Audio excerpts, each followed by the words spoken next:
ಎಲ್ಲರಿಗೂ ನಮಸ್ಕಾರ. ಇಂದಿನ ವಿಡಿಯೋದಲ್ಲಿ ನಾವು ಪ್ರೀತಿಯ ವೀಕ್ಷಕರಿಗೆ ಕರ್ಣ ಧಾರಾವಾಹಿಯ ಅತ್ಯಂತ ಶಾಕಿಂಗ್ ಮತ್ತು ಎಮೋಷನಲ್ ಅಪ್ಡೇಟ್ ಒಂದನ್ನು ತಂದಿದ್ದೇವೆ. ಕಥೆಯಲ್ಲಿ ಈಗ ಯಾರು ಊಹಿಸದಂತಹ ತಿರುವು ಬಂದಿದೆ. ಕರುಣಾನಿಧಿ ಪ್ರೀತಿಯ ವಿಷಯ ತಿಳಿದ ಮೇಲೆ ನಿತ್ಯ ಮದುವೆ ಮಂಟಪದಲ್ಲಿ ಎಲ್ಲವನ್ನ ಮನೆಯವರಿಗೆ ಹೇಳುತ್ತಾಳೆ. ಆದರೆ ಇಲ್ಲಿ ಅತಿ ದೊಡ್ಡ ಟ್ವಿಸ್ಟ್ ಅಂದರೆ ಅದು ಅಜ್ಜಿ ಶಾಂತಮ್ಮ ಅವರ ನಿರ್ಧಾರ. ನಿತ್ಯ ಸತ್ಯ ಹೇಳಿದ ಮೇಲೆಯೂ ಅಜ್ಜಿ ಒಂದು ಶಾಕಿಂಗ್ ಮಾತು ಹೇಳ್ತಾರೆ. ಅದೇನೆಂದರೆ, ಸತ್ಯ ಏನೇ ಇರಲಿ ನಿಧಿ ಮದುವೆಯಾಗಬೇಕಿರುವುದು ಅರ್ಜುನ್ನನ್ನೇ ಎಂದು ಅಜ್ಜಿ ಹಠ ಹಿಡಿಯುತ್ತಾರೆ. ಅಜ್ಜಿಯ ಈ ಮಾತು ಕೇಳಿ ಇಡೀ ಕುಟುಂಬವೇ ಬೆಚ್ಚಿ ಬಿದ್ದಿದೆ. ಸತ್ಯ ತಿಳಿದ ಮೇಲೆಯೂ ಅಜ್ಜಿ ಯಾಕೆ ಹೀಗೆ ಮಾಡುತ್ತಿದ್ದಾರೆ ಎಂಬುದು ಈಗ ದೊಡ್ಡ ಕುತೂಹಲ. ಇನ್ನೊಂದೆಡೆ ತನ್ನ ಅಕ್ಕನ ಜೀವನ ಹಾಳಾಗಬಾರದು ಎಂದು ನಿರ್ಧರಿಸುವ ನಿಧಿ ಮದುವೆ ಮಂಟಪದಿಂದ ಯಾರಿಗೂ ತಿಳಿಯದಂತೆ ಓಡಿ ಹೋಗುತ್ತಾಳೆ.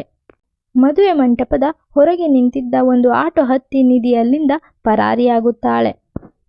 ವಿಷಯ ತಿಳಿದ ತಕ್ಷಣ ಕರ್ಣ ಮತ್ತು ಇಡೀ ಕುಟುಂಬದವರು ಆಟೋವನ್ನು ಬೆನ್ನಟ್ಟುತ್ತಾರೆ. ಕರ್ಣ ತನ್ನ ಪ್ರೀತಿಯನ್ನು ಉಳಿಸಿಕೊಳ್ಳಲು ನಿಧಿಯನ್ನ ಹಿಂಬಾಲಿಸುತ್ತಾನೆ. ಆದರೆ ಆಟೋದಲ್ಲಿ ಹೋದ ನಿಧಿ ಕರ್ಣನ ಕೈಗೆ ಸಿಗುತ್ತಾಳ ಅಥವಾ ಕತೆ ಬೇರೆಯೇ ತಿರುವು ಪಡೆಯುತ್ತಾ? ನನ್ನ ವೈಯಕ್ತಿಕ ಆಸೆ ಏನೆಂದರೆ ಎಲ್ಲ ಅಡೆತಡೆಗಳು ದೂರವಾಗಿ ಕರ್ಣ ಮತ್ತು ನಿಧಿ ಒಂದಾಗಬೇಕು ಹಾಗೂ ಅವರ ಮದುವೆ ನಡೆಯಬೇಕು.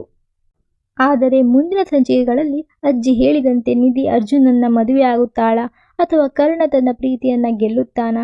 ಸದ್ಯಕ್ಕೆ ಈ ಎಲ್ಲ ಪ್ರಶ್ನೆಗಳು ರಹಸ್ಯವಾಗಿಯೇ ಉಳಿದಿವೆ. ಹೀಗೆಯೇ ಆಗುತ್ತದೆ ಎಂದು ನಾವು ಖಚಿತವಾಗಿ ಹೇಳಲು ಅವರಲ್ಲ. ನಿಜವಾದ ಉತ್ತರಕ್ಕಾಗಿ ನಾವು ಮುಂದಿನ ಸಂಚಿಕೆಗಳವರೆಗೂ ಕಾಯಲೇಬೇಕಾಗಿದೆ.